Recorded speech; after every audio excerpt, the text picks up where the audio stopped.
Welcome to our channel. నేను మీ వెంకట్. ఈరోజు మనతో పాటు ఉన్న గెస్ట్. ఆమె హిందువుగా ఉండి క్రిస్టియన్గా మారింది, మళ్ళీ క్రిస్టియన్ నుంచి హిందువుగా మారింది. సనాతన ధర్మం గురించి ఫైట్ చేస్తున్నట్టు. అసలు ఏం ఫైట్ చేస్తుంది ఏంటో ఆమెను అడిగి తెలుసుకుందాం. మనతో పాటు ట్రాన్స్జెండర్ ఎం సుబ్బలక్ష్మి గారు ఉన్నారు. నమస్తే అమ్మా. జై శ్రీరామ్. నమస్తే. ఎలా ఉన్నారమ్మా? బాగున్నా. పక్కా జై శ్రీరామ్ చెప్పాల్సిందేనమ్మా? చెప్పాల్సిందే. ఎందుకని? నేను హిందువుని కాబట్టి.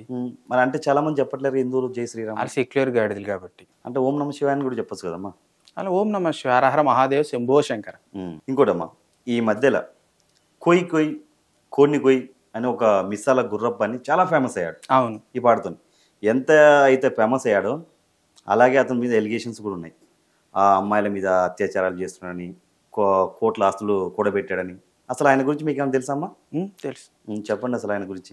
వాడొక పెద్ద దొంగ కేడి. ఈ పాస్టర్లో 90% ఉన్నది పక్కా కేడి నా కొడుకులు, మర్డర్లు చేసిన నా కొడుకులు, మానభంగాలు చేసిన కొడుకులు, రేపులు చేసిన కొడుకులు. వాళ్ళే డైరెక్ట్ గా చెప్తారు. నీ ప్రత్యేకించి చెప్పాలి. క్రిస్టియన్స్ లో ఉన్నారా? 90% మతాల్లో లేరా? వేరే మతాల్లో ఉన్నారు, బాగా తక్కువ. అంటే వాళ్ళు సామాన్యులు, కానీ వీళ్ళు పాస్టర్లు కదా. వీళ్ళ 90% ఈ ఫేక్ పాస్టర్లు, 10% నిజమైన పాస్టర్లు.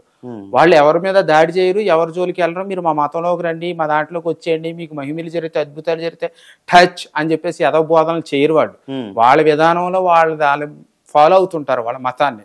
ఈ 90% ఉన్న గాడిదలు, ఫేక్ పాస్టర్ ఉన్న కొడుకులు ఏంటంటే డబ్బు కోసం, ఆస్తుల కోసం, అంతస్తుల కోసం మనుషుల్ని, అమాయకమైన హిందువుల్ని, క్రైస్తవులు మోసం చేస్తూ అనేక రకాలుగా ఫేక్ ఆర్టిస్టులతో స్టేజ్లు ఎక్కించి టచ్ అంటే పడిపోవడం, కిడ్నీలు ఫెయిల్యూర్ అయితే మళ్ళీ బాగైపోవడం, క్యాన్సర్ తగ్గిపోవడం, HIV తగ్గిపోవడం, కళ్ళు లేని వాళ్ళు కళ్ళు రావడం, కాళ్ళు లేని వాళ్ళు కాళ్ళు రావడం, నడవలేని వాళ్ళు పరిగెట్టుకుంటూ వెళ్ళిపోతారు.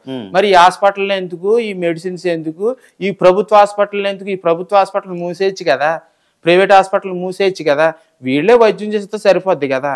కాబట్టి వీణా కొడుకులే దొంగనా కొడుకులు వీళ్ళే చెప్తుంటారు స్టేజ్ మీద ఏమని, నేను ఒకప్పుడు తాగుబోతుని, తిరుగుబోతుని, బేడి బ్యాచి గాని, గంజాయి గాని, అమ్మాయిలతో తిరిగేవాడి వాడిని, తల్లిదండ్రులను గౌరవించేవాడిని కాదు అని ఈ పాస్టర్లే చెప్తారు. ప్రత్యేకించి మళ్ళీ నేను చెప్పవసరం లేదు.